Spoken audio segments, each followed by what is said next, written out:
Welcome to the Lead Like a Boss podcast. Advice and inspiration from real entrepreneurs for real entrepreneurs just like you. Hey everybody, this is George K with Lead Like a Boss, and we've got another great show for you. Heather Parnell is the founder of Gold Squad. Gold Squad is an amazing organization that helps seniors to live better at home and live longer. And boy, is she a lifesaver for a lot of parents, a lot of people who have elderly parents who they care about and they want them to stay home, especially with all of the stuff we've learned during COVID about, old folks' homes. Heather, welcome to the podcast. Thank you for having me, George. So Heather, let's get started, with the beginning. How did you, clearly this isn't your first gig. So where did you come from? What line of work or industry were you in before? I was in advertising for decades. I started off as a copywriter, remained a copywriter, worked my way to creative director. I even had my own small agency with a partner at one point in time. So I was in advertising for all of my young women career, if you will, until early middle age type of thing. And then, but as most people, when they're in advertising, maybe not everybody, but I think a lot of people think to themselves, I got here by accident. I'm not sure there's many people that go into advertising on purpose. I'm sure there are, but I think a lot of people find themselves in advertising by accident. So you always have that sneaking feeling of, is there something else I'm meant to do? But many people don't know what it is they're meant to do. And I discovered that through helping my parents. Oh, okay. So a lot of entrepreneurs get into the entrepreneurial world to solve a problem usually that they have, Exactly. Or a problem that somebody close to them has. I suspect, based on what you just finished saying, that it's this Gold Squad, and we'll describe it a little bit more in a minute, was a product of the latter. Yes, I often use the phrase born from a labor of love. Usually people will say a particular project is a labor of love, but I feel that Gold Squad was born from a labor of love. My mother died when I was a bit younger. And at one point in time, after my divorce, my kids and we moved in with my dad, and he gave me the house, and he started declining. And I was living in that house with my two kids, who at the time were teenagers in their early 20s, and they helped take care of him. And I had been a freelancer for many, many years. So I had the flexibility and the time to be able to help. And I was living in the house. And it was a real roller coaster ride, let me tell you, taking care of him. But I discovered that there were a lot of people who needed help. And if they didn't have somebody in their life who had that flexibility, what would they do? So being the conceptor that I was, I thought, hey, there's a business here. And of course, I thought I was a genius. And the only one. I was the only one. Nobody else had ever had this idea. Of course, that was not true. But what I've discovered is with an aging population, there's work enough for everyone. So what were the major problems that you encountered with your father, that you weren't able to solve? Like, the market did not provide you with a good solution that worked for you, that made you say, hey, I can do this. Well, as an example, when I started devoting more and more time to him, and I was very lucky to be able to do so as a freelancer, but as it took up more and more of my time, we discussed it with the different social workers who came to the home to help. What resources are there available? I can honestly say I know that some subsidies exist now when we work with them, but at the time, I'm not sure if they existed. All of the that existed were basically tools that you needed to know you'd need to have before you needed to have them. So not very user-friendly. Well, not very anything friendly. They had a form of, I would call it unemployment insurance, if you will, like caregivers insurance. But you needed to know that you'd be a caregiver to be able to buy into it. And by that time, there was no opportunity to do so. So therefore, I couldn't take advantage of it. Also, there were a lot of issues in terms of, how do we give him his medication? How do we make sure that he's clean?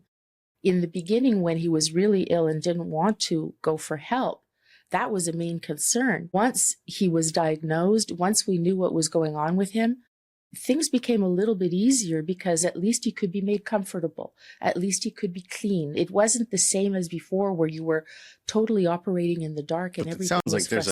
Sounds like there's a big middle ground there in terms of, there's a lot of, folks that need help, but they're not ready to be, let's say, hospitalized or institutionalized.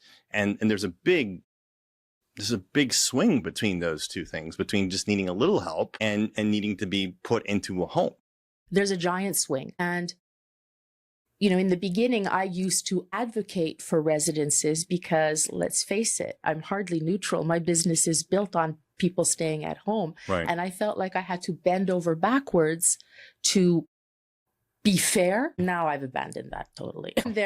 No, I truly believe that as long as you're able to stay in your home and your doctor says that you can, I think it is better for people to stay in their home. And usually it's more financially efficient to stay at home.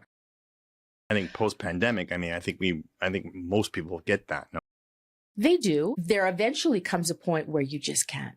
Yeah. Or there comes a point where people have already moved into what we would call an autonomous residence, a residence for autonomous seniors, but then inevitably they do decline. Right. Aging doesn't go backwards. It only goes forward. All right. So you had this problem.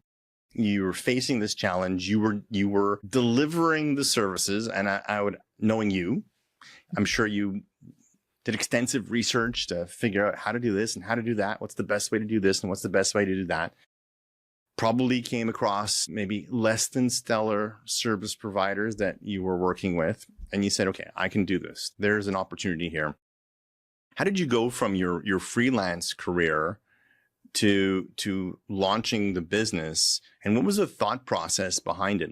I know you're a spontaneous gal. You've told me that a little bit already. So was there a thought process, or were you just, going until you realize, hey, I can't do both of these things? George, if only I could tell you there was a thought process, I'd love to think of myself as a big idea person and a big thinker, but there was a thought process in that I had run a business before. I had worked for myself for many years, and I felt I could just apply the same things. Obviously, when you're talking about healthcare, particularly with a vulnerable sector of people, seniors, I had to be sure that I surrounded myself with caregivers who were up to the job, who had the right experience, who had the right training, who knew what to do. But I sort of felt in the beginning, hey, as long as I'm going into this with the right attitude and I have the right people around me, it's a cakewalk. No, which makes me think I should have done more preparation. Okay, so let's get a little rough here in the sense that I'm sure you have detractors, and I'm sure there are people who will say, you're not qualified, you don't have a medical background, you weren't a nurse, you weren't a social worker, how dare you? What business do you have doing this? How do you address that? How do you answer those questions? How do you deal with that? I'll be honest with you, that doesn't come up as much as you'd think. It really doesn't. But it's a valid question, because as you go through the business and you realize you really need to know what's happening in the healthcare sector, we live in a very highly regulated place, both Canada and Quebec. And I'm sure everyone could agree that the healthcare environment, the healthcare sector changes daily, weekly, monthly, by the minute, who knows? In terms of budgets, that's for sure.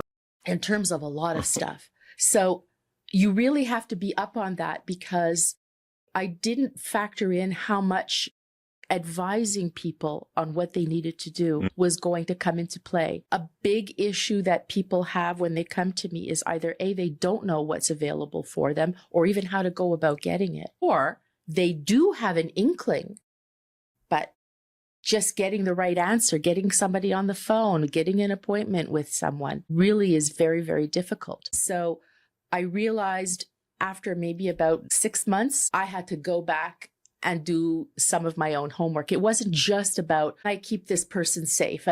When we first started doing it, I did do some of the training myself, because when you're starting a business, you wear many hats. I did some shifts. My daughter, who already had training, did shifts. So I went back and got training so that I could keep people safe. But I realized I should have gone back and really thought, how is it looking here in Quebec? What are the opportunities? Where are people falling through the cracks? How can I help to provide a solution? It's not just simply a matter of, hello, can someone come at 3? You're not a babysitting service. We're not. And people aren't even really looking for that, I can't tell you how many times I have people who call me and basically The phone call is just them crying on the phone. Yeah. They may never become clients for one reason or another, but they're just so at the end of their rope. Yeah, it's an incredibly emotional time for people. And we talk about the sandwich generation. Yes. We've got, you've got your 50 somethings who've still got kids in school or kids living at home. And then they've got their elderly parents that they've got to deal with. Sometimes it's kids, that are getting married, buying their first home. And then you've got, you got to put your parents in their first home, if you know what I mean, their first care home. I mean, it's a very stressful period. The sandwich generation is a big thing, but also right now, people are living longer. We have seniors taking care of seniors. I have people calling me and they're in their 70s trying to give their mom a bath. And there are some times when I'm with clients where I think maybe it's time for them. We've gone about as far as we can go. It is time for your mother or your father to move. And I'll say, you're burning yourself out. Why don't you consider this? And people say, well, I promised my dad, or I promised my mom, or I promised myself. And we all have that feeling of, well, if you loved your parents, this is what you do, because this is what generations past did. You take care of your own. And this is true. But that was back in a time when, how long did people live? Who expected that they would be caring for parents with major illnesses and I for think potentially decades? Also, I think that things have changed in the sense that, we've become a much more scattered That's true. society. Families are scattered all over the place, all over this province and sometimes all over this continent. And so that's an issue. Families tended to be a little tighter in days gone by. So I think that, there was some additional help. Usually now I think it falls usually on one or two people to look after all of it. This happens a lot where I'll get calls from people and I'll say, well, do you have siblings? Yeah, but my brother's not good for anything. Or my sister doesn't live here. Or my sister doesn't want to know. Or I'll get calls from the siblings. And they'll say, my sister is going to burn out because she's doing everything. Right. And I can't do it all either. Yeah, I understand. Now, okay, let's go to the business part of it. Clearly, there's a lot of competition in the industry, and you've got the private sector, you've got the public sector. How do you, when you're talking about people who are dealing at the end of their rope, inevitably you got to talk about money. How do you help people justify the cost of doing this? Because there is at the end of the day, there is a financial component. They've got to be able to afford the care and all the other costs of living. So how do you broach that subject with people? Well, there's two ways of looking at it. One way is some people know now they have to do something. They don't have a choice anymore. It's just a matter of how can I make this work? I'm aware it's going to cost me. I have a vague idea of how much it's going to cost, but help me navigate this. Others are clueless, and I can't really blame them. They may have not worked with an agency before. It is true that you can pay less if you go directly to a caregiver, and there are many out there who are doing very, very good jobs. But the issue there is, are you going to get a tax receipt? Are you going to get a bill? Is this person legitimate? I mean, not to cast aspersions on people who are doing it, but anyone can say, I took care of my aunt, therefore I'm a caregiver. What happens when that person gets sick? What happens when that person wants to go on vacation? What happens if there's a traffic jam? I take care of all of those things, me and my team. And so there's usually it's not that hard to convince them that it's good to go with someone like me. Then it becomes the issue of how can we make it work for them? And the second way I look at it is I'll always tell people, start with the bare minimum that you need. Some people have that feeling of, I'm really at the end of my rope. Take it all. I'm going to throw everything at the wall and hope enough sticks, And I tell them, don't do that. Obviously, unless the person is in danger and needs to have care 24 hours, but honestly, that's rare. Usually people need just a little bit. And usually the families are going and doing some of it. So what I usually suggest is take the minimum that you need just to start. Or if you're used to going in the morning and the afternoon, how about you only go in the afternoon? Or how about you only go every 2 afternoons? Take some of that burden away. But I always start with, don't throw everything at the wall. Why? Because it's very expensive. And also, sometimes it defeats the purpose. If you've not had care before, it can feel a little bit like I went from no one in my house to this person never leaves. It can start to feel like an invasion. And then seniors start to feel like, I've been abandoned. I know I've got to find something for them to do. I thought I was retired. Here I have another job again because I have to spend my time thinking of things for them to do.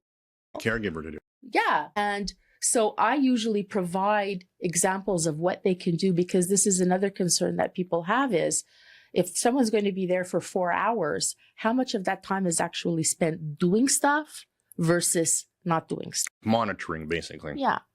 So I'll usually say something like, believe me, give us something to do. I mean, within reason, obviously. I mean, I'm not going to go out and wash your car, but little things like helping with the dishes, making the bed, doing laundry, sweeping up, little things like that, we will help, because believe me, the caregivers are happy to have something to do, because they too sometimes can feel ill at ease if they're sitting there going, do. There's only so much Facebook scrolling you can do, right?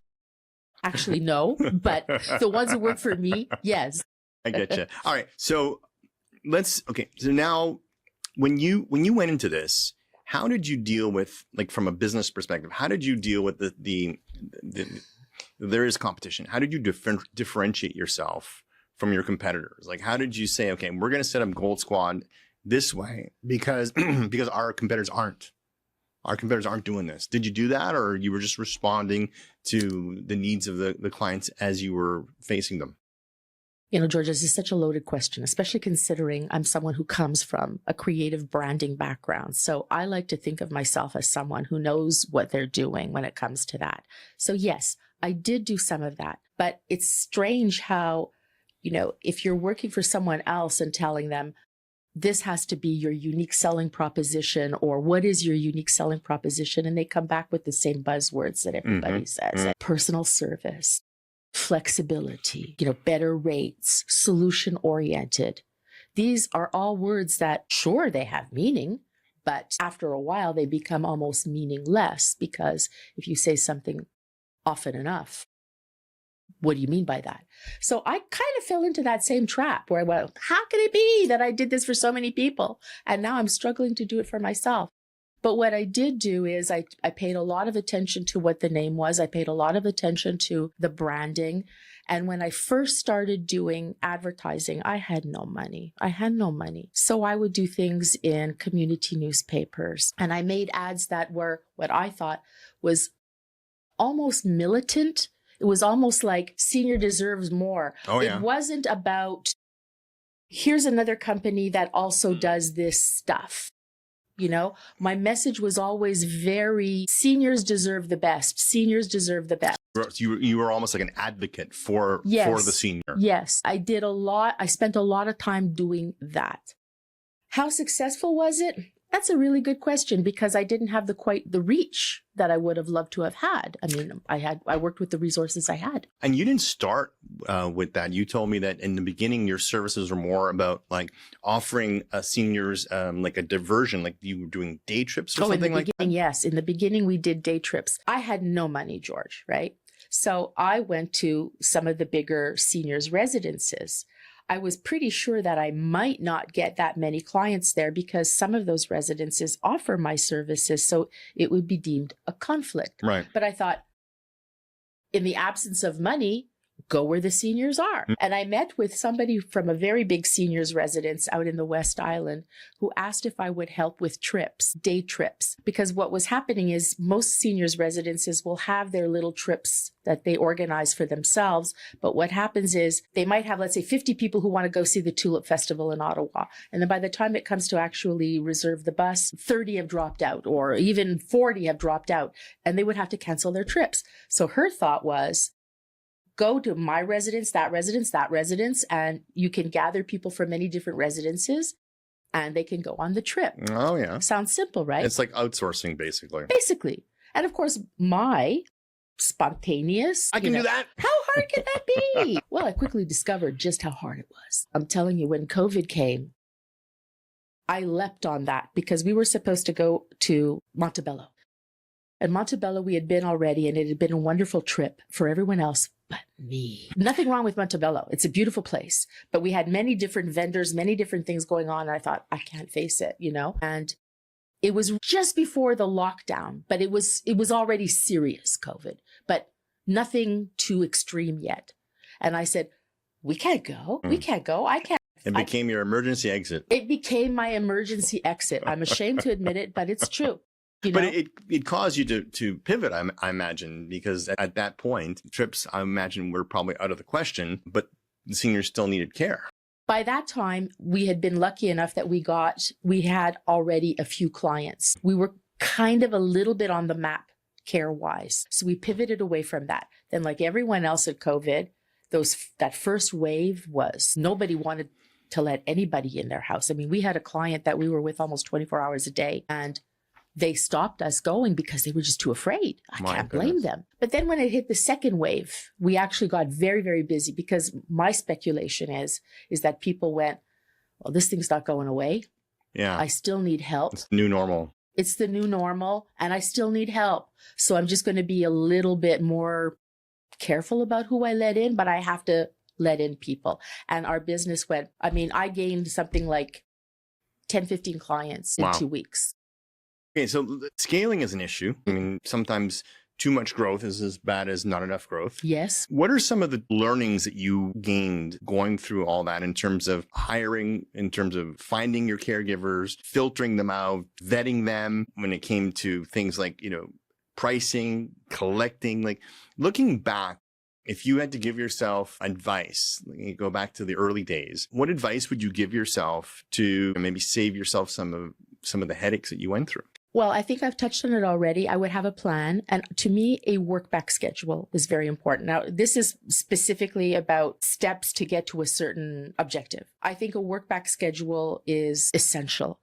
By nature, I'm not an organized person. I'm really not. And I discovered I had to work backward. If I want something, we're now September.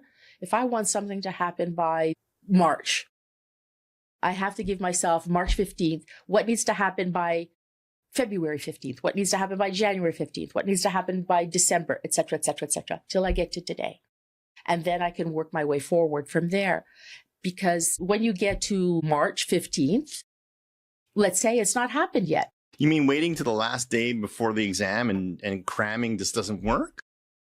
If I'd known that in high school, I would be really in a different place right now, Bring up something really interesting, like school was actually relatively easy for me. And that was not a good thing, You thought the rest of it was going to be just that as easy. I thought the rest was going to be, wow, what's a big deal? This is no problem. Oh my God, you learn your lessons, I mean, I used to have people say to me, oh, well, Heather's life is going so great. Heather's must be on her last life, if you believe in that, attaining different levels. And I thought, really?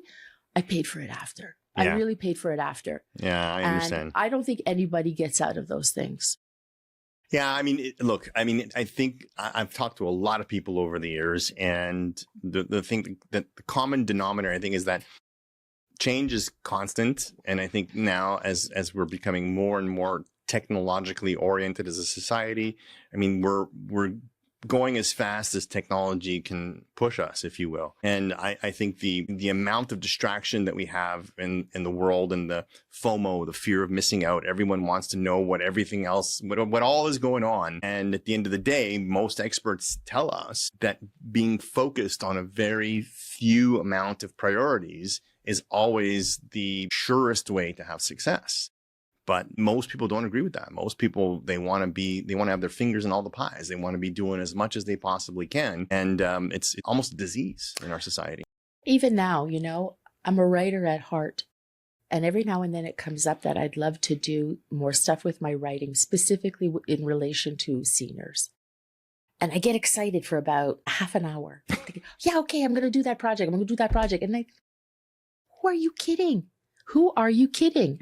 You can't do it all. And I think I would also say that nothing comes fast and there's no shortcuts. When you start a business, people say, oh, it's going to take 5 years before you're profitable. And I thought to myself, yeah, I'm sure that's true, but not for me. It won't happen for me. Well, it did happen for me. And because I did everything in a spontaneous, fly by the seat of your pants way, it was difficult for me to manage my own expectations of what I could expect, what objectives I could meet, how to get there. Were you on your own? Did you have a partner?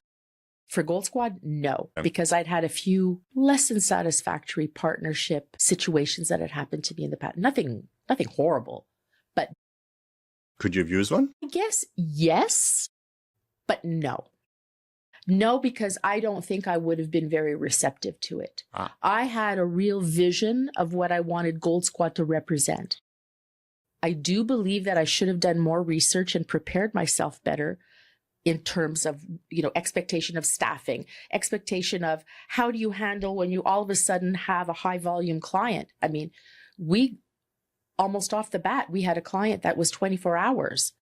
It seems like all you have to do is scale the math up. No, that's not how that works. That's not how that works. And I mean, we scrambled. Me and my daughter was helping me. Mm-hmm. We really scrambled, and I made it work. If today somebody came to me with a 24-hour client, I would roll up my sleeves and I would know what to do. Staffing. Do you have an HR process? We do have an HR process now, but for the longest time it was obviously I had to make sure they had the skills, that they had their experience. I had to make sure that all of their certificates were up to date, that their training was up to date, that their training was what they said it was. I'm sure that it's amazing how many people say, I'm good at it because I've always been a very intuitive person. It's not that that's not wrong. It's not that that's not true. Yeah, but if you intuitively do it wrong, then that's a problem. Go intuitively help that guy get into the lift because he can't walk. Right. Make your brain put him in the lift. That won't work. Yeah, the devil's in the details. I get you. You talk about your daughter, and I know we've spoken about her. I understand she's studying nursing? She was studying nursing. She stopped. She's now working for the government, actually. Okay. And she helps people who are interested in going back to school. And there are specific programs that are available, and you apply to them, and you basically can go back and get kind of a fast track to PAB, which is a caregiver, or LPN, which is a nurse, or pharmacy technician. Okay. And so she's still in the milieu. She's still in the milieu of healthcare. I mean, the programs that she's in charge of, that she works with, they're all healthcare programs. And she worked for a while as well as a social worker at a CLSC out in the West Island. And she worked for many years with like autistic children, PAB. When she was studying nursing, she had to be in the hospital. She knows her way around it. A lot of folks in their 50s, are working with family. I know both of your kids are in the gravity well of Gold Squad. I know they're not directly involved too much, but what advice would you have for entrepreneurs that are working with family, especially children, of course? What advice would you have for them in terms of managing that, that relationship, separating mom from boss, if you know what I mean? I think you have to have a specific job role and boundaries. I really think you do. And I think you have to have regular meetings. Even if you have a meeting to say, I have nothing to report. Traffic was bad. This happened yesterday, but I think I already told you about that. Even if you do that, you have to check in. But I think the biggest thing I would say is a specific role with a specific job description, and then the boundary. And so far, it seems to have worked well for us. In the beginning, I'm sure I was very much like, well, don't you know what to do? Or just do that, Yeah, if you're an intuitive person, and you sound like you prefer to deal with things in the spur of the moment, and you're dealing with someone who needs to have a plan, like there are a lot of people who are like that. I can see that could be frustrating. It can be frustrating for them, exactly. But also, as much as I love to be spontaneous in the spur of the moment, that works great when you're presenting an idea in a boardroom. That always worked well for me when I was in advertising. Perhaps I could have been better. Perhaps I could have approached it differently, but it worked for me. So why did I need to change it? And I think when you're in a creative role, I think people kind of expect a little bit of loosey-goosiness. A lot of that can be excused. And then when you go into another role, it doesn't translate as well. Yeah, when you're the CEO, loosey-goosey does not work. Not just because of that, but also because you're dealing with people's lives, you're dealing with their health, you're dealing with their safety. They are vulnerable. you're dealing with a lot of stuff that, when I was an adult, I didn't have to worry about that. That was for someone else to worry about.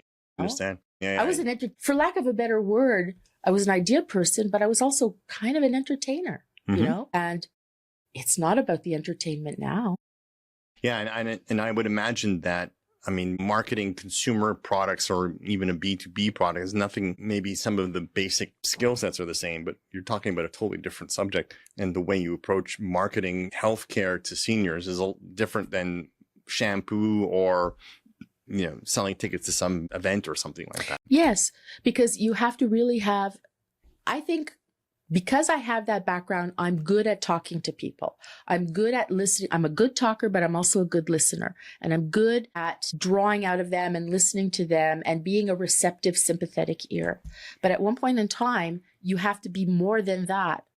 And before that, I didn't really have to be more than that. I could walk out of the boardroom. My job was done. Now it's not so much. Yeah, when you have a bigger team behind you, that changes things a lot. And a lot of entrepreneurs face that. A lot of entrepreneurs were experts in their field in a large organization. And when they carve their little expertise out and do it on their own, they realize, holy smokes, I had all these people taking care of all these other little details to deliver the services. And now I've got to do it on my end. And they fall into, a hole in a lot of cases. So you talked about working things back, in terms of getting more structure in terms of your planning. You talked about, you put in place systems to help you hire people, verify you've got the right people. You did a lot of homework to bone up on, all the latest in your field. You've got your daughter helping you out. So you're dealing with that as a manager, managing those. We didn't talk a lot about the challenges of getting staff. Right now, most owners that I speak to, it's almost the second thing. First thing is money. Second thing is usually staff. I can't find good people. I can't keep good people. How did you deal with, or how do you deal with it? How big is your team right now in terms of the people that you work with to deliver your services? Right now, I think we're looking at around 20 to 25 people working with us. On the outside, 30, depending on how busy a week is, because sometimes we have one-off clients. So anywhere between, let's call it 25, something like that. Can you give me an idea offhand what your churn rate has been with your team over the years? I'm not sure that I can give you a specific rate, but we've been very lucky that a lot of people stay with us for a long time. But of course, it has happened where people have left because their lives changed and they have the right to leave. But it has happened where people have left us because it's going to sound horrible. I don't understand how they made it to adulthood without killing themselves. Oh, I understand. Yeah. Well, yeah, there's always some of those, but it's good that you say that the predominant number of people that have worked for you over the years still work for you. And that's good, especially when you take into consideration how competitive the marketplace is in your field. I've heard people say that, that are in similar types of work. Someone will just drop you if they can get $1 more from someone else. They'll drop you and they'll go take another job, because your caregivers are freelancers. Your caregivers are contractors. They are contractors, but what I'm discovering is that they're looking for some kind of stability as well. My experience has been that people will stay with Gold Squad if not just that we're good to them, but that they know that I'm always looking for them. They know that they are always going to have something with me. They know that they can count on me, and I suppose it's possible that somebody who, let's say, is working with me and they're doing 25 hours a week, that they could maybe go somewhere else and get 27 hours a week or 28 hours a week. But I think that a lot of them would be happy staying with me. Also, I do not know, I cannot speak for most other agencies, but I have heard horror stories of people being really underpaid. Okay. Yeah, I think in the service industry, it's the wild, wild west in a lot of cases. And I can see definitely the room for abuse. There's definitely room for abuse. I've had people call, and when I say, well, what is your hourly rate? And then they become very hesitant because, of course, they're afraid of saying too much or, and I've had people go like, $15 an hour?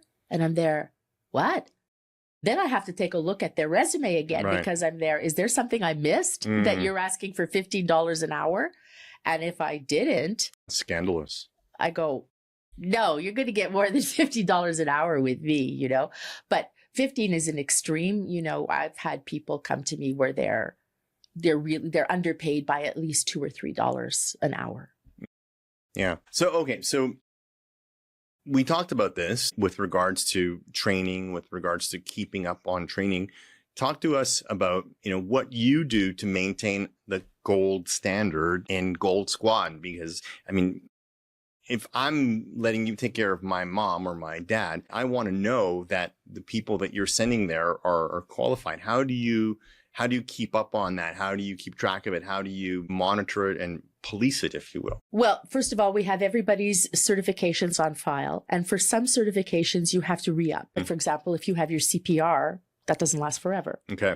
There's a specific training called PDSB, which is a French acronym that basically just means learning how to move people so that they don't fall. Okay. And we make sure that some people either if they didn't come to us from a school, but they have CPR, if they don't have PDSB, but they really want to work, I'll send them for PDSB. Or B, they may need to renew their CPR or their PDSB. We'll make sure that they do that. We'll make sure that their lives haven't changed. Is there something going on where they can't accept work as much? For example, many people who are working with us have come from elsewhere, and maybe they were nurses in another country, but it's a more difficult road for them to become a nurse here. We have someone working with us now who he's gone back to school because you can't just come here and be a nurse. And even if you had the brains for it, you may not have the language. You have to do this. There's hoops you've got to go through. Yeah, right? That's a very, very challenging. We have a massive deficit of healthcare workers, and yet we create this huge mountain of red tape for them to cross over before they can start delivering services that I would imagine in most cases they're well qualified to do already because they've been doing it for years and years and years. But I have to make sure that they have at least some things that are official here. There have been people who have come to us from other countries who were nurses in another country. Someone working with me now was a doctor in another country. But here, they have to at least have CPR and PDSB. Right. They have to at least have that. And many of them, most of them, go to, let's say, a private course, like a private college. So if you were to go to, let's say, a CEGEP or something to become a PAB, and you wanted to go into a hospital, you'd probably have to follow a DEP course where you would be doing 1,500 hours. But people who come here, they can go to a private institution and they can do, let's say, 750 hours. And that's doable for many people. And as soon as they get their CPR and their PDSB, they can start working depending on the client. And then they get their 750 hours. Now, for my purposes, that's perfect. But for a hospital purpose, it's not. So many of them, they like to work with private agencies such as mine because it affords them work that they couldn't get in the public sphere. And some of them, if they then want to go back and get their nursing or do something else, I'll say, fine, I don't owe anybody. I was mentioning before, somebody is working with us now who's gone back to school. And what we've tried to do is, because he's a really good worker, we really like him. So what we've tried to do is take into consideration that perhaps he can't do everything that he used to do, but we want to keep him for as long as we can. And we also want to make sure that he can pay his rent. So it's a win-win. It's a win-win. What can we give you so that you can still do what you need to do? And I know that maybe a year from now, he'll be off. Because why would he continue? But that's okay. Investing in your people is good all the way around. When I look at a lot of the research on exit interviews, you see that a lot of the complaints that are listed in the exit interviews that the company did not give the worker, the employee, enough training to be able to improve themselves in their careers, in their given careers. And nobody wants to be pigeonholed. Nobody wants to be in the same spot for the rest of their career. So yeah, offering people an opportunity to move up and out, if that is the case, is fine, because the other people in the team see that, and they see that as the company valuing the employee, and that's good. That's good for everybody. That's good for the brand. It's good for the company. It's good for the client, because now you've got a much more engaged workforce. And I think that goes for any company. It doesn't matter what line of work you're in. People love to feel that they're appreciated, and good people love to learn. And that's the people that we're looking for. Yeah. I would say the biggest issue that we have is not necessarily with people and their skills per se.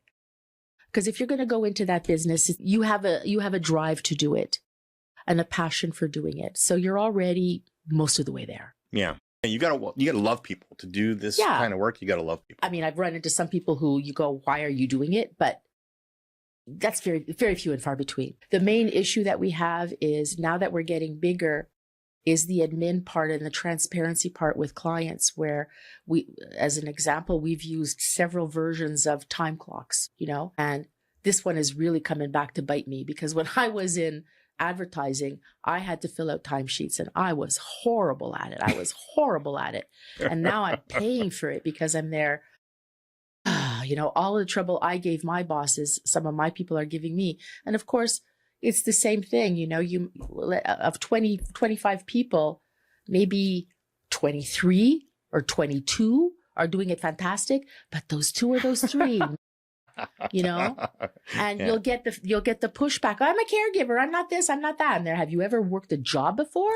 Have you ever had a job? That's difficult. I love to hear that you're systematizing things, and that's important. It's important for businesses to have systems in place, because, and like I said before, the devil's in the details. I mean, if you're running on tight margins, if you're running a 15-20% margin business, and you've got 20 people running around and they're costing you maybe 2 or 3 or 4% more, because you're not keeping on top of everything properly, that can easily eat into all of your profit. Not just eating into all your profits, you make mistakes in billing, you make mistakes in pay, and those mistakes represent time, because you got to go back and check it. And I'm there every time. I'll get a call from someone who will say, well, I'm not sure about this. And I'll say, well, did you do your timesheet? Did you check it? Oh, it wasn't working for me. My phone wasn't charged. My dog ate it. I'm there. And I frame it as a transparency for the client as well, because the client has the right to know that if somebody's there, not everybody lives with their family.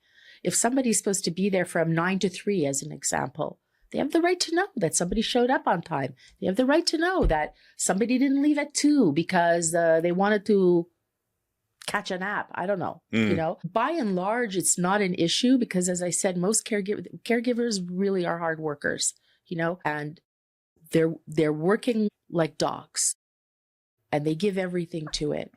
And there's a part of me that almost understands that in their mind, like, this is it's just a keyboard. It's just an admin thing. It's just a tick on paper. I'm dealing with people's hearts and their souls and their bodies. I'm trying to make sure she doesn't fall in the bath, and you're expecting me to do this. There's a part of me that understands it, because I did that too. But it just drives me to distraction. And this is another reason why I like delegating to people like my daughter, because here I am talking to you, and I'm sure I sound perfectly nice, but I'm going to tell you, there are times when I'm mean. Well, in business, it can't all be, roses and ice cream. And at a certain point, you've got to draw the line. And you're right. You have your clients' well-being to think about, and you are running a business. If you don't make a sufficient profit, you will not be able to continue delivering the services to the client. And God knows, we're at a situation now where I think there's far more demand than there is supply. There's far more people that need care than there are people that are able to give it. If we lost Gold Squad, it would have a negative impact on the community. I'd like to think so. Yeah. I'd like to think so. I know so, because when you're talking about 20, 25 people that are delivering services to the community, you're having a big impact on people's lives. Maybe you don't see it, but I remember when my dad was going through his journey to move on, it was a struggle. It was a struggle for the whole family. We were a big family, so we were able to pull together, but it's very trying. And knowing that there is someone there who not only, has the technical skills to get the job done, but also has the emotional intelligence to be able to deliver the care to my loved one. And they won't be treated like just a machine, like a car. You're not just going there to change the oil, so to speak. You're actually going to take care of this person as a human being, not as a product. Yes. And one of the things that we look for in the caregivers, and now that we've been fortunate enough to have a good team, we know what good one looks like, is sometimes people, they just want to do something and sit there. Like you have to have people that want to be around the senior. Right. You know, it's not just a matter of, I'm here to perform this task. I could be performing it in front of a dog. It wouldn't matter. But they have to want to. And for some people, that's too big a leap. And no harm, no foul. Even when you're working in a residence, I'm sure a lot of the PABs who work in residences are very friendly. But it's not the same as sitting in a room for 5 hours, 6 hours, 4 hours with one person one-on-one and forging that connection. And some people, it's not in their wheelhouse. Yeah, no, I get it. And the fact that you go through the trouble of finding these people, filtering these people, and maintaining the relationship with them so that they can continue to deliver that caliber of service to your clients is what I mean by, it would be a shame if something like Gold Squad were to disappear. And I think the service that you offer is very, very valuable. Especially, I mean, I've heard a lot of horror stories of people in the public sector, and how they're treated and what goes on. I mean, I get that they're overwhelmed. I get that the demand is high. I get that the budgets are low. I get all that stuff. I'm not blaming anybody in particular. I'm just saying that, when people fear that, people fear sending their parents, to these institutions and not knowing how they're going to be treated. And it's a legitimate fear because there's many, like, for example, everyone hears the term CHSLD and they like cringe in fear. There are many that are very good. There are many that are very, very good, very homey, good care. But do you know you're going to get in that one? I don't know. I don't know if you are. And will you be able to stay?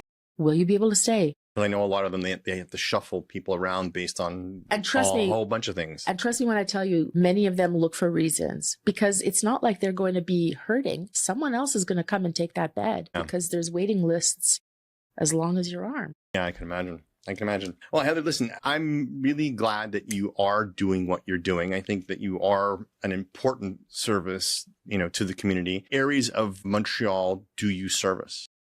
All of Greater Montreal. Most of our clients right now are in what I like to call like the two main belts. One would be, let's say, downtown going into Westmount, NDG, and then going into the West Island, and then Laval, even some further east. We do have clients on the South Shore. We do have clients that are north of Laval, but I would say the main places are Central Montreal, Ville Saint Laurent, and Laval. Why is that? It's because many caregivers don't drive and it's relatively easy access for them to go. Public transit to go. If somebody calls me I have a potential client that's in Boisbriand, and I'll say, sure, I'll talk to you, and I'll figure something out. I can service them. But usually when I'm doing development, it'll be around those areas because I know if somebody calls me today and said, I need someone tomorrow, I know I can. Yeah, you can service them quickly. I can service them quickly. If they're willing to wait, like we had a client who was out in Longueuil and I thought, oh, really? But he gave me the time and we were able to figure it out. We were able to figure it out. We were able to work with it. So what types of services do you offer? I know you've got lots of different packages to accommodate people's time, their budget, whatever. What are some of the more popular packages that Gold Squad offers to help look after people's elderly? Hygiene is the biggest. Hygiene is very, very big for all of the reasons that I'm sure you can surmise. People are afraid of taking the shower. I mean, we all know that older people, sometimes they don't want to take the shower for whatever reason, right? But even when they do, they're afraid. Sometimes even when they have the CLSC coming in, the CLSC have their own criteria as to what kind of shower is secure. So they may refuse to give you a shower in your bathroom if by their criteria, it's not secure. Gotcha. So, but we can work with that. And so that's the biggie. And a typical day would be helping somebody with their hygiene. And that could be a shower, that could be shampoo, that could be cutting their nails, that could be cutting their hair. We don't touch toenails. We can have someone help with that, but that's a specific area of expertise. Meals, making sure they eat, making sure they've taken their medication. General work around the house, sometimes helping them with their exercises. Many people are on some kind of plan from a physical therapist, as an example. We cannot devise the plan, but we can certainly follow it. Yeah, and make sure they're actually doing it. Yeah, but honestly, And there are some people who their mobility is greatly, greatly reduced. So they need people who know how to move them around. Not just the PDSB that I was talking about before, but some people take PDSB that also includes working with lifts. Some people really have to be moved around, and it looks like something out of a jungle gym. Yeah, I understand. But those are the big hygiene, meals, medication, exercise are the biggies. Now, so for someone who maybe sees that this is going to be a need on the near horizon, what's the easiest or the simplest way to engage with you in terms of like, do you have packages that you offer? Can you say like, listen, you can start with this and you can go into that? But do you have things like that to make it easier for the client to be able to engage with you? One thing that we've started doing was offering kind of a block of hours, because sometimes people will call and they're very intimidated by, you must have somebody here 4 hours a day, and they must be doing this, and it must be 3 days a week. Otherwise, no one's going to go. Right. And they'll say, well, I don't think I have enough for that, or I might need that this week, but I might not. And I'll push a lot the block of hours because they can use them as they see fit. Maybe 1 week they might need 3 days, but the next week they might need nothing. The only thing that I ask of them is that they use it within a certain time frame. Let's call it 6 months. And they have to understand that they may not get the same caregiver each time. But this allows them to dip their toe into the water of care, so to speak, without making a major commitment. Yeah, I think it's a great idea. Another thing that we do is we work with contracts. I tried not using contracts in the beginning, but I quickly discovered this was not a good idea, because in my mind, a contract is a year. In the life of a senior, a year can either be the blink of an eye or eternity. They might move into a hospital, they might move away, they could, God forbid, pass away. So I resisted contracts for a while until I realized I needed to have them, because sometimes what I considered the plan was not necessarily what the family considered the plan. I needed to make sure we were on the same page. So I make them 3 months, and they auto renew unless something changes, but I also give them an escape hatch. I also tell them, if you need to cancel this contract for whatever reason, you just need to tell me in writing within 5 days. Yeah. Something like that. Yeah, I think making sure everybody understands expectations is really important. And I think when people put their signature on the bottom of a contract, it makes everyone fully aware that this is what their commitment is to this agreement. And I think that's amazing. And another thing that I do that I touched on briefly is I always tell people, take only the minimum that you think you need. You can always scale up. Many people will come to me and say, they need to be there all night long. I'm there. Why? First of all, does the senior get up a lot at night? Are they unsteady? What kind of floors do you have? Like, are they in danger at night? If they're not, why would you pay for that? Yeah, if they'd been living independently for years and years and years, well, what changed? I mean, unless something significantly changed, then why? I understand that. Well, Heather, this has been amazing. I think that and I know this isn't the only thing you do. You've got a few other things that few other arrows in your quiver, so to speak. Maybe that's a topic of another podcast. But I love your entrepreneurial spirit. I love the fact that, you took lemons and you made lemonade. You had a situation that maybe some people would look at as negative, looking after your father as he was aging and passing on. And then you turned it into an opportunity to serve other people. So I think that's amazing. Second phase, career, doing very well, providing employment, at least partial employment for 25 people. Amazing. I think you're a great example of what a boss leader is all about. I mean, bravery. I mean, certainly optimistic. I mean, you and your fly by the seat of the pants kind of person. I mean, yeah, you got to have a lot of optimism, especially going up against the institution, going up the big institutions out there, the public sector and whatnot. And, the fact that you do provide a lot of security for your people. You told me that you have a low turnover rate. It means the people that you work with trust you, not only your clients, but also your caregivers that you work with. And the fact that you've been doing this for more than 5 years is a testament to your ability to sustain the level of quality that you're doing. And trust me, I know what the failure rates of businesses are out there, and surviving 5 years and growing for 5 years is an amazing feat and not one that most people can accomplish. So congratulations for being a real boss leader. Thank you. Thank you, George. I appreciate the kind words. You're welcome. Well, everybody, that's the end of this podcast. Thank you very much, Heather, for being a guest. And I look forward to seeing you on the flip side. Take care and have a great day. Hey, everybody, hope you got a lot of value from this show. Please like and subscribe and share this with other entrepreneurs that you know. Together, we can get the word out and help as many entrepreneurs as possible lead like a boss. Take care and see you next time.